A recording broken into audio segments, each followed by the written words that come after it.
তোর আব্বা করে কি? 95 স্বর্ণ আছে। মনে টিয়া হইছে আহারে খালেতে মাছগুন দিয়েছিলাম, হানিতে ব্যাগ কমি যার। আয় নাতি, দাঁড়া দাঁড়া দাঁড়া দাঁড়া। সালাম আলাইকুম। ওয়ালাইকুম সালাম।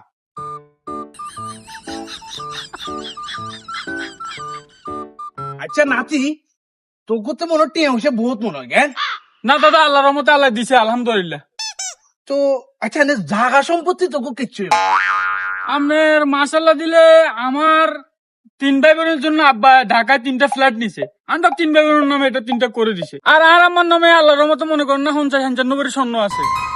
আর আমরা বাইয়ে তো 3 তলা ডুপ্লেক্স ভাই আপনি দেখছেন। মাশাল্লাহ দিলে আর আব্বা 2জন গাঁই আছে প্রাইভেট কার। আর আব্বা একটা জিয়ান মঞ্চ হিয়ান ছাড়া। কি কস তোর আব্বার এত সম্পত্তি? আচ্ছা নাতি, তোর আব্বা করে কি? আরে দাদা আপনি জানেন না, আর আব্বা সরকারি পিয়ন না।